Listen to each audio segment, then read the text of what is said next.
Hello, আমি তিথি। তো চলে এসেছি আবার একটা নতুন ভিডিও নিয়ে। তো সবেমাত্র ঘুম দিয়ে উঠলাম।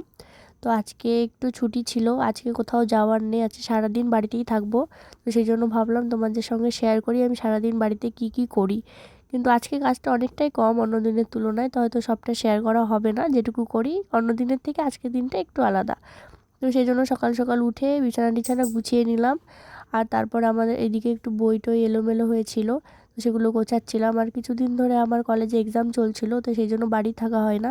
আর এদিকে বই গোছাতে গিয়ে আমি পেলাম আমার বার্থডেতে পাওয়া রোজটা, দেখো কতটা শুকিয়ে গেছে। তো পেয়ে তো আমি খুব খুশি হয়ে গেলাম। তো এটা আমি আবার যত্ন করে ঠিক জায়গা মতো রেখে দিলাম, পরে আবার দেখবো যখন আবার ভালো লাগবে। তো তারপরে তো ছিল আমার পড়ানো। আর আমি বাড়িতেই পড়াই, আমার বাড়িতে পড়তে আসে। তো দেখো এই যে আমাদের নতুন ঘর হচ্ছে, আর আজকের ওয়েদারটা কতটা মেঘলা। তো ঘরটা তো কবে শুরু হয়েছে তো সেটাই তোমাদের দেখাচ্ছিলাম।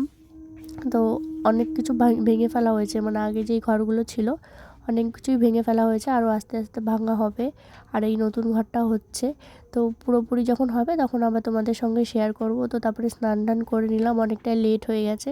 তো স্নান করে পুজো দিতে হবে।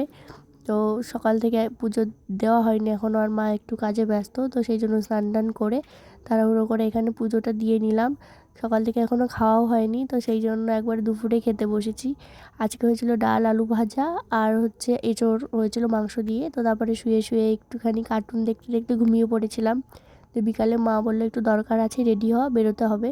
তো বেরিয়ে যাচ্ছি। আর এই যে আমাদের বাড়ির সামনে এটা একটা মাঠ, এখান দিয়ে আমরা আপাতত যাওয়া আসা করি, এখনও রাস্তা হয়নি এখান দিয়ে। তো তারপরে বেরিয়ে আমাদের রাস্তা পড়ে।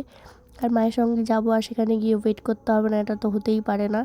আর যেখানে আমি গেছিলাম সেখানে সামনে দেখছি এরকম একটা কীর্তন হচ্ছে, তো মা বললো চল একটু যাই। তো এখানে এসে কিছুক্ষণ দাঁড়ালাম। দাঁড়িয়ে, কারণ এখন সন্ধ্যা সন্ধ্যা সবে হচ্ছে, তো যেটুকু গান শুনছিল সবাই উঠে চলে যাচ্ছে, আবার হয়তো পরে সন্ধ্যা আরতি হবে যখন তখন আসবে। তাই মা বললো চল যাই, আবার পরে আসবো। তো তারপর এখান থেকে নিরামিষ ফুচকা খেয়ে আর একটা আইসক্রিম নিয়ে বাড়ি চলে গেলাম। তো চলো টাটা।